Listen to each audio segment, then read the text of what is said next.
Hello. So, this is part two.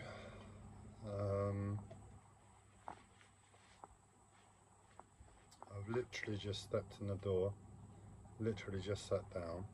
I haven't taken my hat off, on my top and being bare-chested as normal. I've got my clothes on and everything. I haven't set you down in the normal stand for my phone. Then I've gone straight into the live stream because, well, I need to. I won't tell you the why.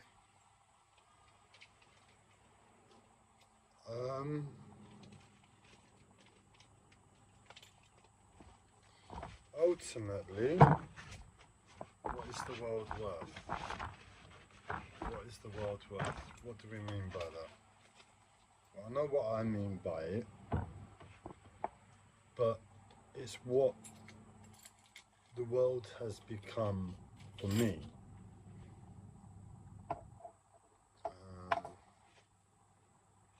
I imagine for a mother, it might be like a child. If a mother has a child, that's her world. For a man, it might be his job. It might be his wife, it might be his family. Not many people have missions anymore.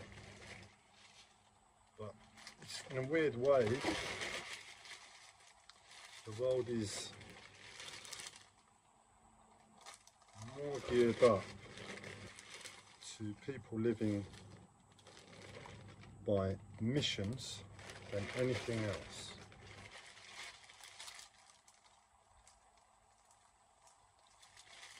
So rewind a few thousand years, what can you do? Well, you can't do much, can you? You've got someone like Jesus, and you've got the prophets, Muhammad, and Guru Nanak, and Lao Tzu, all the different people who sought wisdom, sought love, sought something more to life. And then you've got the story of Achilles, as they say in Greek. Achilles, the Greek warrior, ultimate warrior for the Greeks. And he was all about ego, from what I understand. He wanted to be remembered, you know?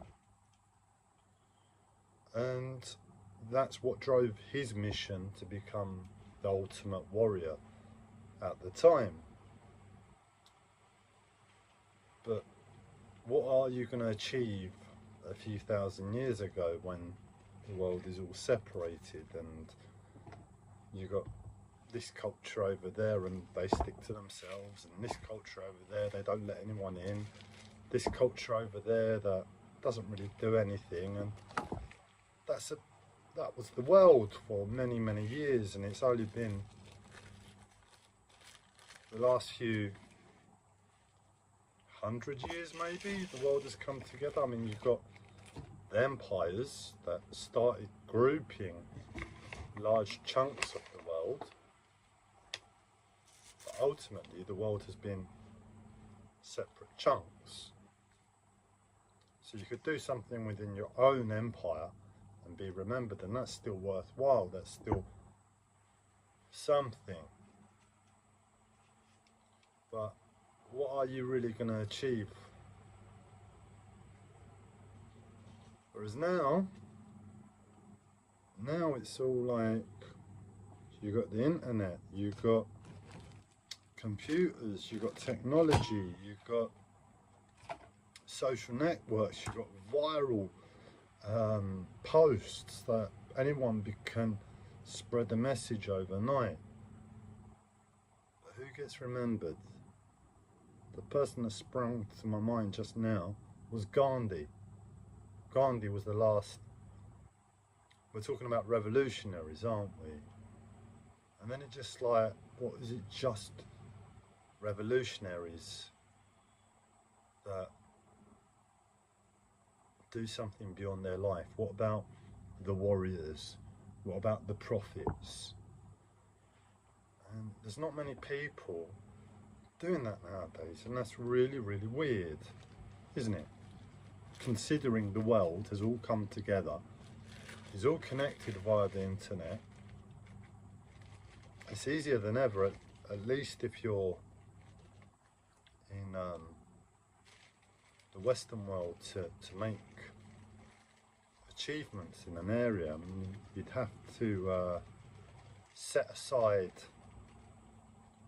family life and relationships to a certain extent, maybe, and then we think of sportsmen. But then, how many sportsmen really excel when there are so many sportsmen now? Tiger Woods, and then you've got, say, Eminem in the rap world, but what happened to them? Tiger Woods continued into his demise. It's not really something to be remembered when there are other great golfers. Eminem has pretty much plateaued and stopped. Half his new albums aren't really that good, but he is a rap god. That is his song. He is the rap god, and he deserves that title. But where is he? What music is he making? He'll be remembered as a great rapper, and that'll be it. Will he really be remembered as the ultimate rapper?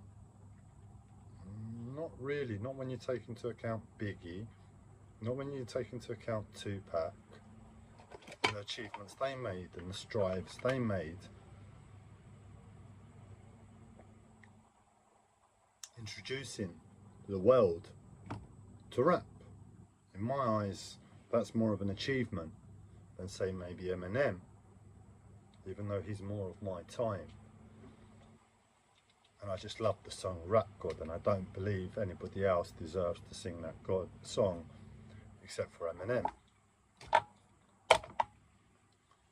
So what is going on?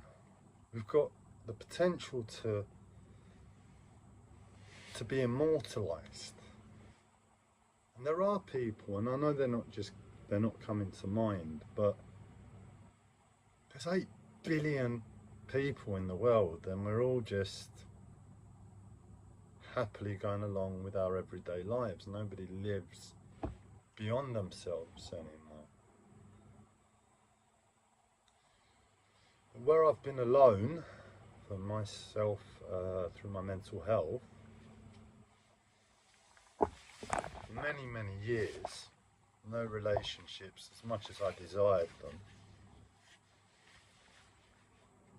my life has become a mess. It's also become a mission. I live for a certain purpose, not for anything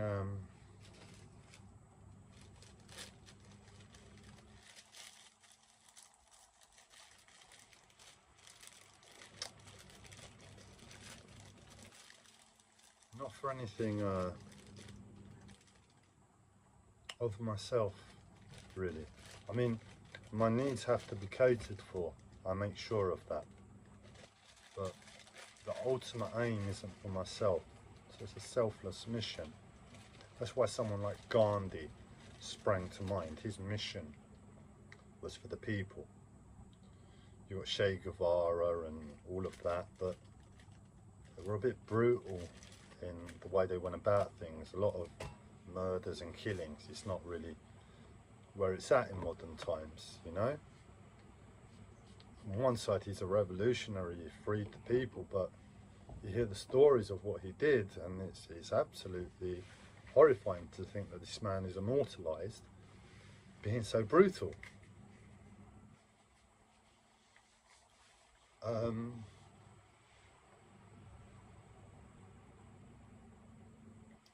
for me, thanks to my uncle's teachings and guidance, he helped me realize what I wanted in life that wasn't a relationship. And I set about trying to achieve that from my early 20s in some way, shape or form. In my idiot way, I tried to achieve that. Sorry for my hair, I'm gonna have to put a hat on. Must be hard to witness. It's hard to see myself like this. But the point is, where I've been alone, I would have sold out a million times over for a family and a relationship. That's just who I am. That's where my nature is. I'm weak there to women, you know. Who's not? But it never happened.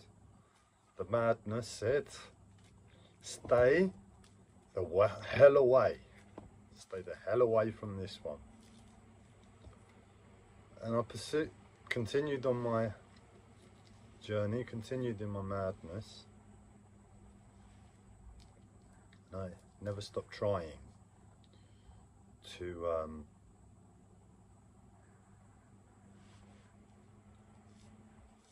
do something great for the world. I remember when it started, it was almost like 50-50, you know, it was almost like 50% for me, you know. I'd have my big mansion, my Lamborghini, my sexy girlfriend, my family, my holidays, and at the same time I'd do everything else for the world. And as I've grown older, I realised, well, there's no real point to a mansion. There's no real point to a supermodel. There's no real point to a Lamborghini. And there's no real point to mindless holidays.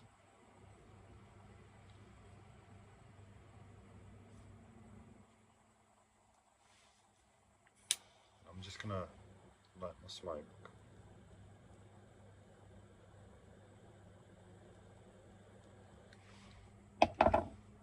I continued, and as I continued, I realised more and more there's no more point to what I thought I wanted or needed. And I realised what I needed. And what I needed was the thing that I was fighting for on the other side anyway. I need everybody on board in the party, if you see what I mean, and there's 8 billion of us. Gandhi did it for a big chunk of the world. I don't know what the population of India was at the time, 750 million, 600 million. It's a lot of people, and he was peaceful. Martin Luther King, how did that slip my mind? Another revolutionary.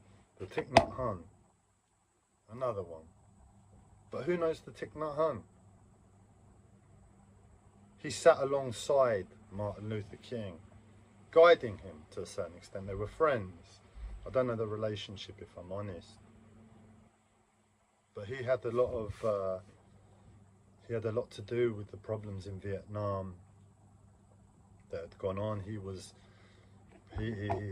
What's it called when you're expelled from a country or you flee it for your life? And he went to France. He set up a meditation retreat center, Buddhist monk, I don't know what they're called, church, Buddhist monk church, Buddhist monk temple, with the meditation center. And he wrote a lot of books and he did a lot of good. But who knows the Thich Nhat Hanh? He lived beyond his life. He had a mission. The point is, it's not about being known and being remembered. Martin Luther King was remembered, but he was murdered. He achieved a lot, but you know, there are still elements of racism today.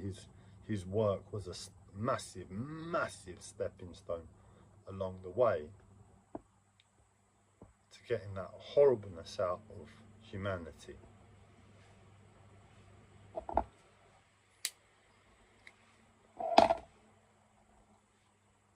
So that might be the difference. You know, a few thousand years ago, someone like the Thich Nhat Hanh would be widely known, all his books, a few thousand years later would be revered, you know, to the likes of someone, I don't know, I'd pick a name that you know who, one of the prophets maybe.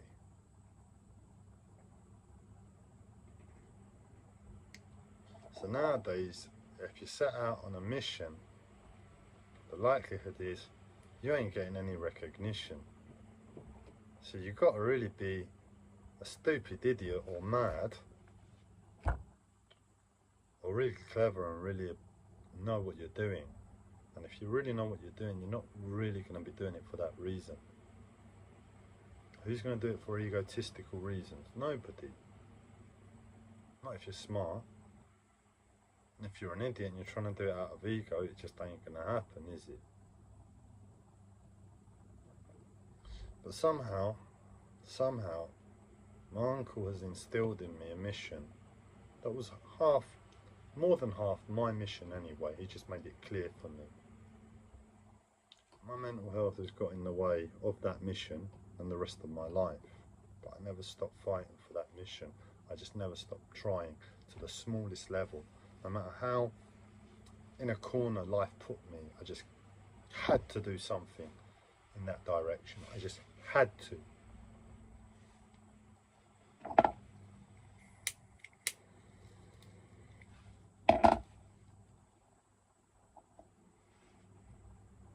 I'm now 39, and life has really taken its toll. And I believe I might find love one day, but it's not the same thing that it once was. I've thought about it in my aloneness over and over, and it's kind of been lived out in my head. And I realized, you know, for everything that love is, my natural nature just isn't really suited to it. It just wouldn't be able to appreciate it for what it is in this world. So I've sort of let that go. And I've let that go, and then what else does someone who's 39 and has lived a tortured life want of this world? Well, it would be nice to have money just to accommodate my needs, and I sort of have just that at the moment. So that's been taken care of. As much as I live in a shoebox, it's exactly what I need right now, this shoebox. I say it's exactly what I need. It's the best I can get right now. I know what the next stepping stone would be. That would be even better and ideal, but it's just not possible right now. This is more ideal than, say, a 1 or 2 bedroom flat. You know, a nice size, not just a shoebox. This room, that's my flat. The kitchen's here, that's the toilet, and that's it. There's a bath, there's a shower in there, and this is it. But for my physical health, I need a compact space to literally swing from my chair and my bed, swing to the kitchen because I have physical health problems, swing to the chair if I'm not using my crutch, and I've got all my therapy gear really close by, so if I'm in a pickle and I can't move very far, it's always grab a stick and bring it towards me. That's my life. That really is my life right this second.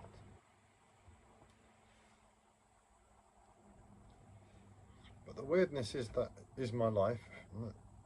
However far into that corner I got, and I kept trying to achieve my mission for the world, for us all, for all of 8 billion of us.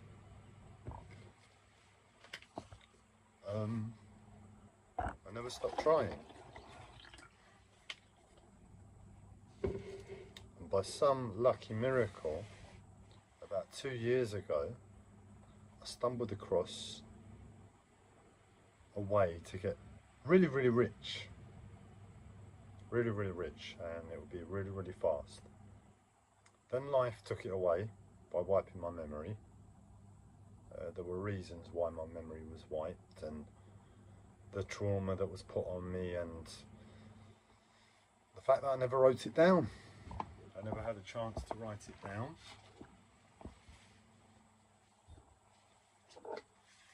My smoke's going to keep going out. I put too much saffron in it. So I have to keep lighting it.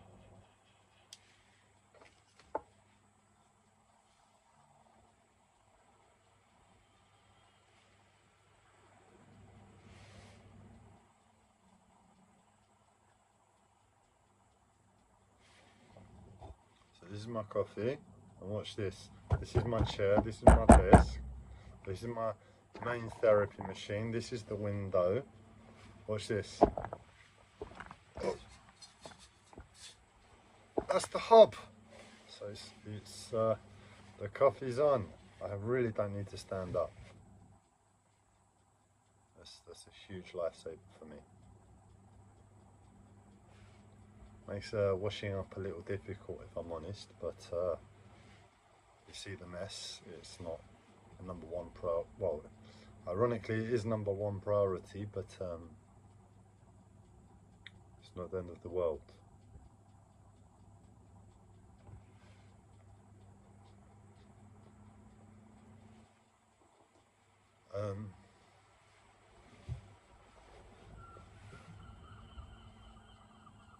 The point is, as I've been using my therapy machine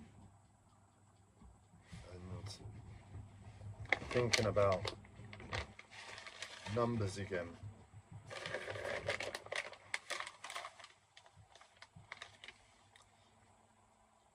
so it was an AI algorithm that has potential in quantum computing that I stumbled across before my memory got wiped.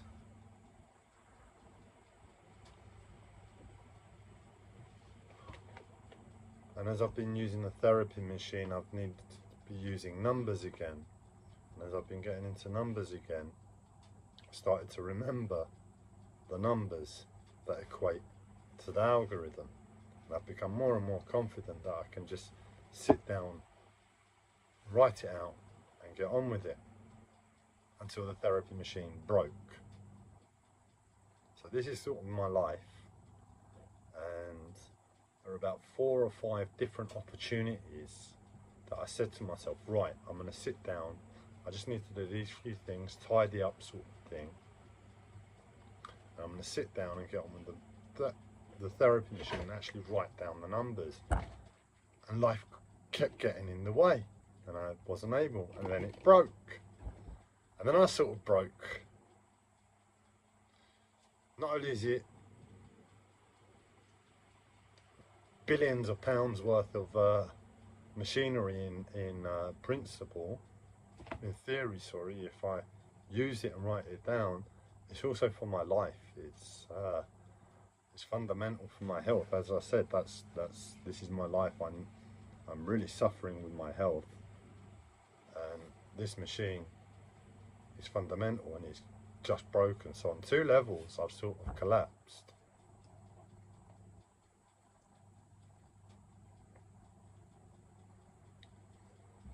And today I sort of pulled myself out of that. I made the realization to say, you know what, I'm just going to get on with it. This has been happening my whole life. My whole life, seemingly events like this, that bad luck, it just always comes my way. I don't know how it's possible. In this video, well, thereafter I sort of broke again. I said, right, that's it, whatever comes my way, I'm just getting on with it. I'm gonna make the money, and I'm gonna do my good in the world, and I'm gonna have the party with 8 billion other people. And then it happened again. I can't really tell you the exact details of what happened. It wasn't to the extent of the therapy machine breaking, but it was really serious in meaning to my life. So I'm just going to tidy up as well while the coffee's being made.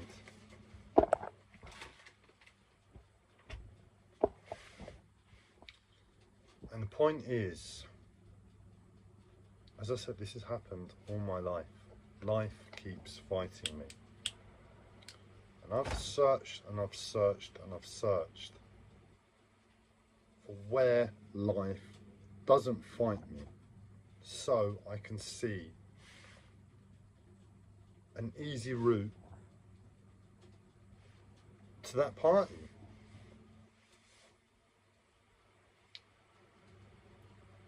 And life got in the way again. So this is what the video is to explore. Am I gonna throw it all in and deal with the bigger fundamental problem that is my life?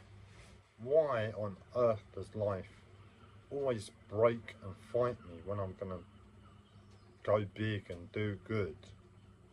Why does it always do that?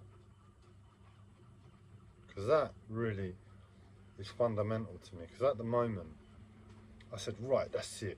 Whatever happens, I'm making that party for all of us. And it's going to be the best party we've ever had, believe me. I don't care about being remembered. I know my legacy to myself within my own demise is there for every human being thereafter. And that to me is a mission. Nobody lives for that anymore, man. Who lives for that anymore? Gandhi, Martin Luther King, on some level Che Guevara, but he was all about guns and fighting. I can't deal with violence. I've never been in a fight in my life. Can't really ever remember throwing a serious punch. I've labelled 2 people in the world that if circumstances align, I'll go for them. But other than that, that's me. I've never been in a fight. I can't throw a punch. I don't really know how I would hurt them, in honesty. I can't throw a punch. I'm determined to learn martial arts, to learn how to throw martial arts, but not to hurt anybody. I don't know how I'm going to learn martial arts to punch people. It's just beyond me. I don't really want to hurt anybody ever. Why would anybody want to hurt anybody else when you have the option to make your life and their life better? Isn't that a better idea? Sounds like a better idea to me. Something you could sleep better at night than, oh yeah, I'll kick this guy's face in, sort of thing. It doesn't really appeal to me, it's not my thing. But yeah, if you want to be the ultimate warrior, go for it. Why not? If that's your thing and you want to be remembered as the new Achilles, do it, man.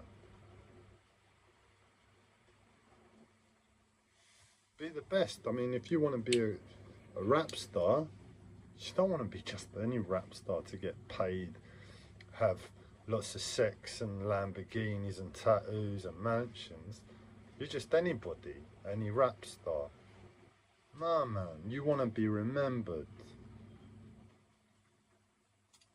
Eminem had to fight, didn't he? I watched his life story, his mission, and he went through some shit. He just stayed true to his all he knew. And the point is, I'm 39 and I've been doing this since I was around 20. And it's in my bones. I'm wired to it. I don't know anything else. I don't know women. I don't know much, I just know how to make a party for people. As a kid, that's what I loved, when my family and friends came round and we'd cook a massive feast for people, and we'd set the table and we'd think about, you know, before dinner, you know, drinks and everything else, and after dinner, you know, dessert, and you know, people would come round, spend the day, Easter, Christmas, blah blah blah, whenever there was an opportunity, birthdays, and that's what I remember. And I'd love to be able to do that for 8 billion people. The point is, my party lasts forever. I want to throw the best party, not just for a day. That's boring, isn't it?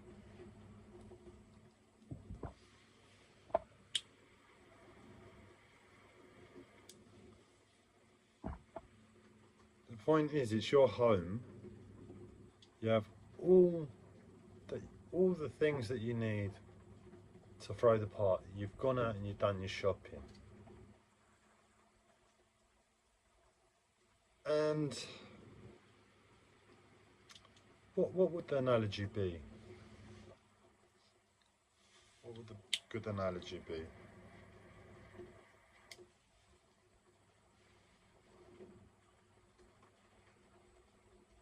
So let's say you've not bought anything for the party. You've saved up so you could throw a really special party for an occasion. Pick an occasion, you choose. Maybe I'm just thinking of a generalized holiday, maybe Halloween. You want to throw your kids the best Halloween party ever, and you saved up because you're not the richest person in the world, and you saved up and you saved up and you've got the money now.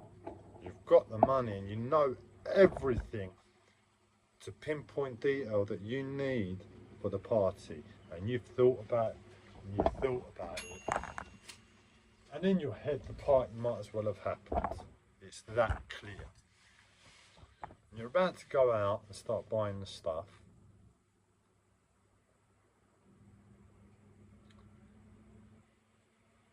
and who would get in the way to be my situation? Well, the party is for all of us.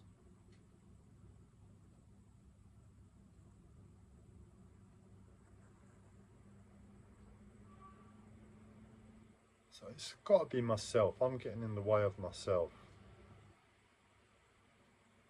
I'm getting in the way of myself to throw in this party.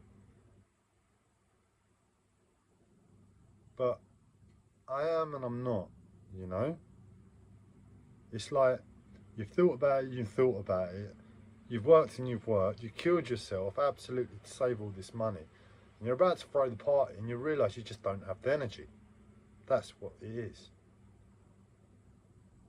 So it's like, well, why am I going to throw this party and throw the best Halloween party ever when I'm going to literally kill myself in the process?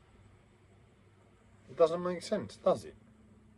And it's a bit like that for me at the moment. That's the best analogy, and it's a really good analogy. It's energy levels. So you could do it and you could be immortalised by your children. Oh, Mum, Dad, thank you for the party. I won't forget it ever until next year. No, I won't forget it ever, and the kid remembers it forever because it's going to be the best party ever. But the point is, you might do yourself some serious damage in that time to really actually throw the party itself. You need to do the shopping, you need to do the organising, you need to do the invites, you need to actually do the party, have people there.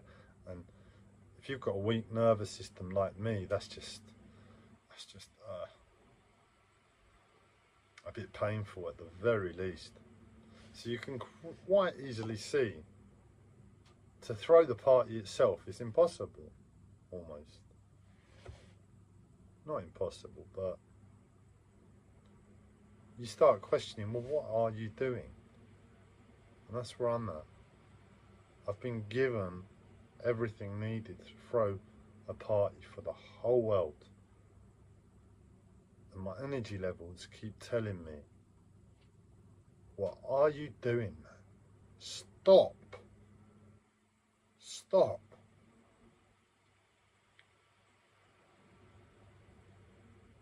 And that's where I'm at. And that's what I want to discuss on this video. And I can't believe it's taken 35 minutes to get that information out.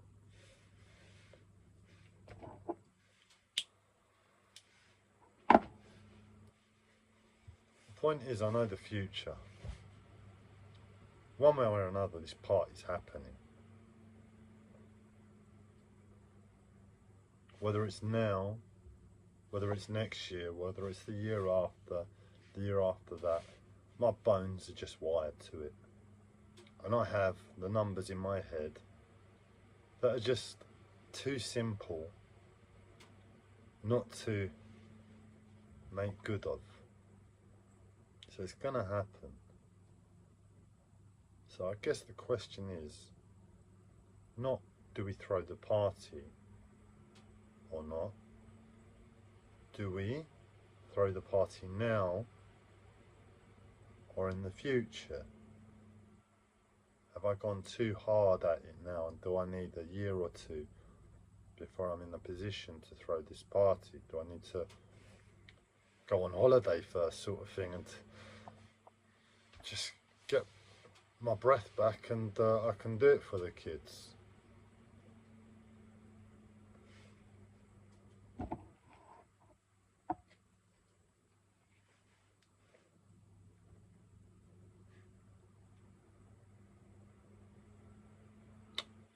I know what I'm going to do. I'm going to keep it so simple. Really, really simple. This morning when I realised, fuck everything, I'm throwing this party, despite however hard life has been, however much this therapy machine means to me, and it's broken. If I have to save up £2 grand, £2,000 when this is my life, to purchase another one so I can get the numbers down, I'll do that. I'm going to try and do the numbers anyway, and I reckon I can, but I need to be in a good place. I don't need life fighting me. And believe me, life fights me. But I want to put it on someone else. I want to put it on 2 other people. Because this morning I said, you know what, I reckon I've got everything here that I need to throw this party. As I said, the machine's broken. I reckon if I'm in a good place, I can get the numbers down myself, remember how the machine works, and fiddle it out. And if I need to be, save up or steal £2 grand to do this for everybody. One way or another, I can do it.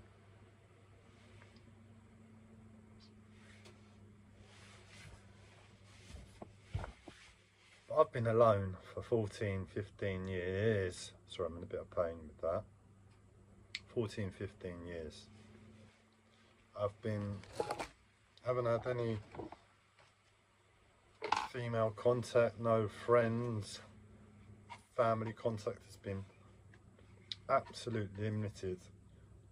And all I've had is my mission to do good, and remembering all the wisdom that I've been taught and learned, which isn't a great deal, so it's really simple stuff. And just remembered the simplicity of what my parents had taught me, my mum. Just remember your manners. And that simplicity and learning the lessons that life has taught.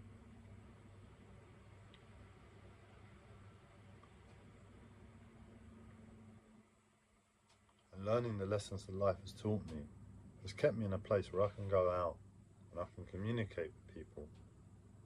Very articulated, very on point, very well mannered, and the best I can do in terms of presentation, given my physical mental health. I don't really have time for friends. I don't really have time for a female companion.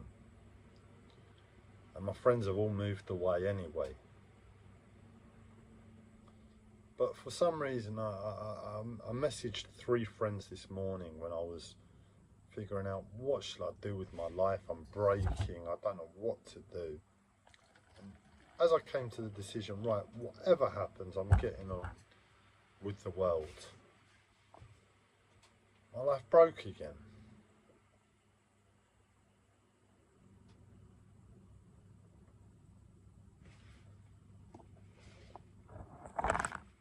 And I just said, I can't deal with this. This is just too much again. So I've just taken myself to the shops. That's where I was going to make the live stream before. But I came home and I'm making it here. And I've got 1 or 2 things. Oh, I'll show you what I've got. Really good stress reliever. I remember these. My mum and Dad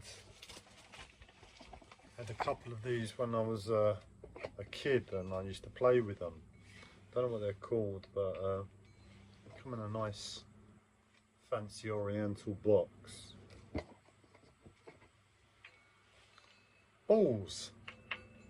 It cost £2, £2, and they're the Chinese. They've got little yin yang symbols on them, and you just rotate them in your hand.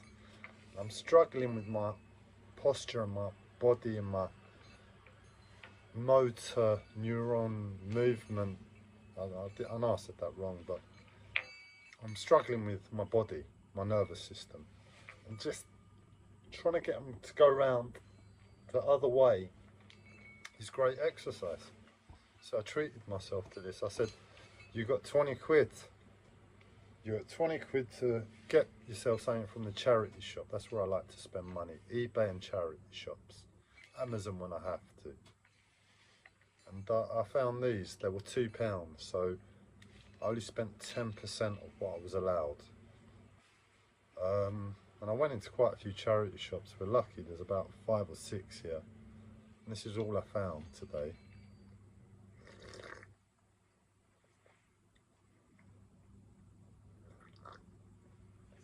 I do treat myself other times, but today was like, I'd never do this. I'd never say to myself, go into a charity shop and just buy anything.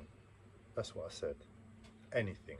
Just to spend money, just to do a bit of therapy, just to give some space from what's been going on. And I found these, and the irony is it's like everything else I spend money on. It's for health. I mean, they look beautiful. They rattle and everything, but it's exercise and a therapy. I'll use these and I'll use them for rehabilitation.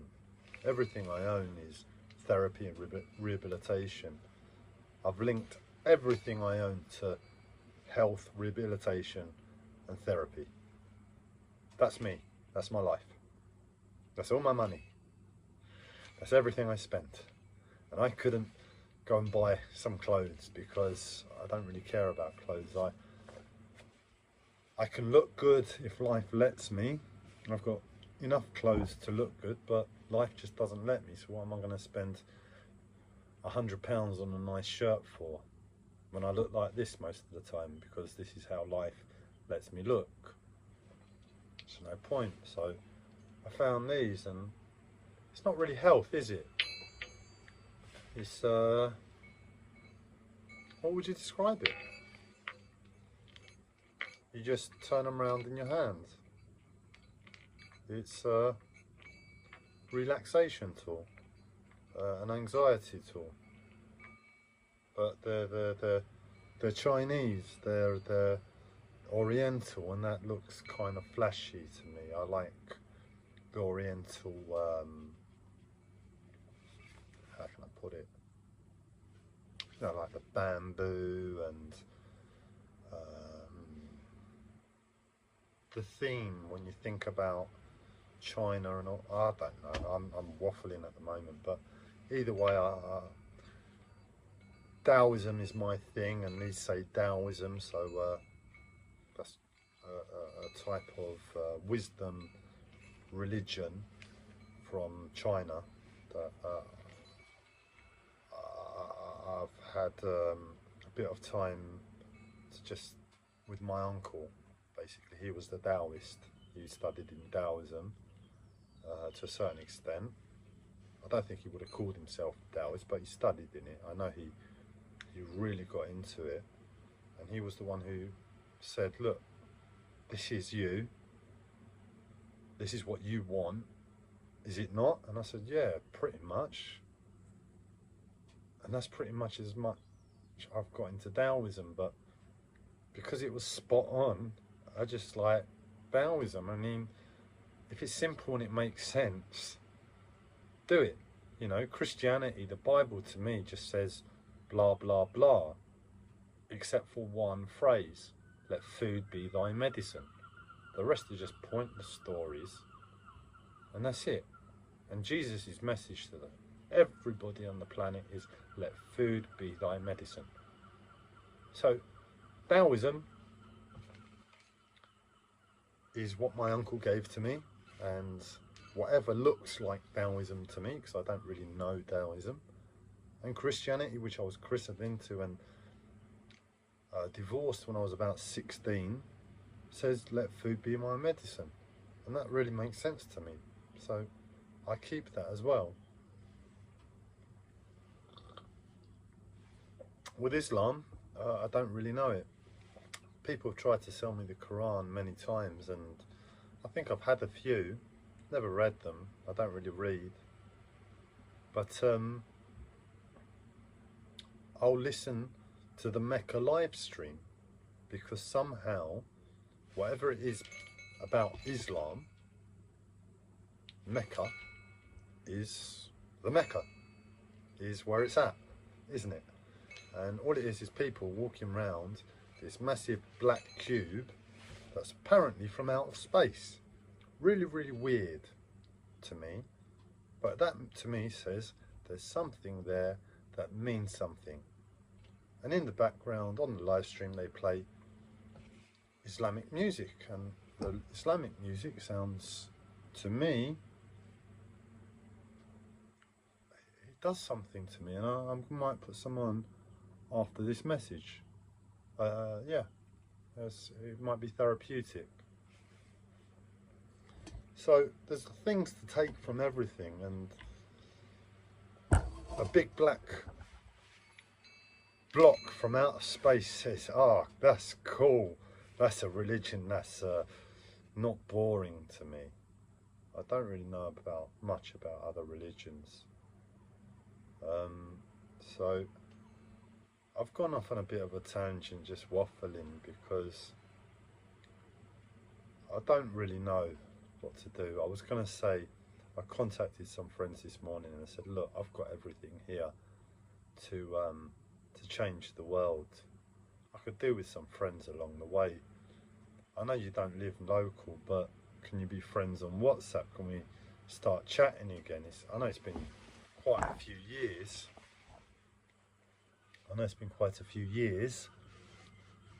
But for me that would be really good. It'd be a massive extra support, and that's all I can think that I really need right now to do that before my life broke.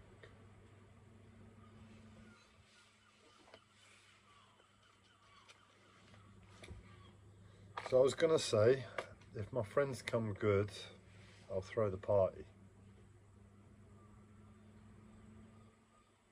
But the truth is, I don't know. I wanted to find an answer on this video.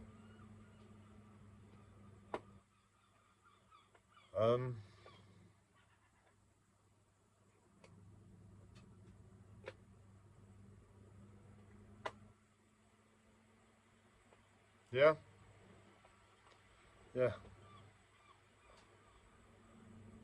I'm going to give it about 30 seconds a minute into the 50-minute mark, see if anything comes up to explore. Otherwise, I'm going to call it quits. So I may need to meditate and listen to some music for the answer. Watch a big black rock from outer space for some wisdom. Millions, if not billions of people worship it, and I don't know a thing about it. So I guess Christianity says food. Yeah, I've got that. I have got that down. Taoism says, well, what my uncle gave me, keep it simple, keep it to love, keep it about the world, and always look after yourself along the way. Don't forget yourself. As I said, I started with the ambition of mansions, supermodels and Lamborghinis alongside helping the world, and now I'm down to just throwing the party and dropping dead if I'm lucky. Just getting the party done. It's in my bones, it's gonna happen. It's going to happen. It's just how much pain along the way do I have to take? What makes sense along the way? And how much is it going to be delayed? And the party for the world is the end to a lot of suffering. So every minute, every second, every millisecond that goes by, and believe me, I am well aware of the pressure that is upon me, because I am 100% serious and certain of what I say, that is going to happen, and people's lives will change around the world. Every millisecond that goes by, essentially, is people's lives on my head. That is the weight I'm carrying, and I'm saying I might delay that for 6 months, a year, 2 years, 3 years, depending on if I can get the numbers down before my memory gets wiped by antipsychotics again. So there's a lot of weight, a lot to consider. And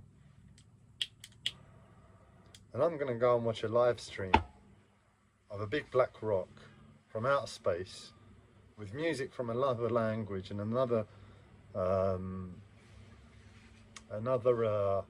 religion I don't know a thing about, other than the kindness of the people that are Islamic, and I've had an experience of interacting with and communicating with their energy compared to a Christian, their energy compared to a Taoist, a Sikh, all the other religions. Sorry, I'm forgetting some really, obvious religions. So, either my friends come good, or this magical rock from outer space comes good and somehow sends me a message through the music. But at the moment, I'm in a bit of a stalemate of not knowing what to do. So, I'm going to listen to the wisdom of another religion, Christianity, and let food be the medicine, whilst I listen to the music and remember the simplicity of what my uncle said. It'd be great if we could get all the religions down to like one simple paragraph of what someone should listen to, innit?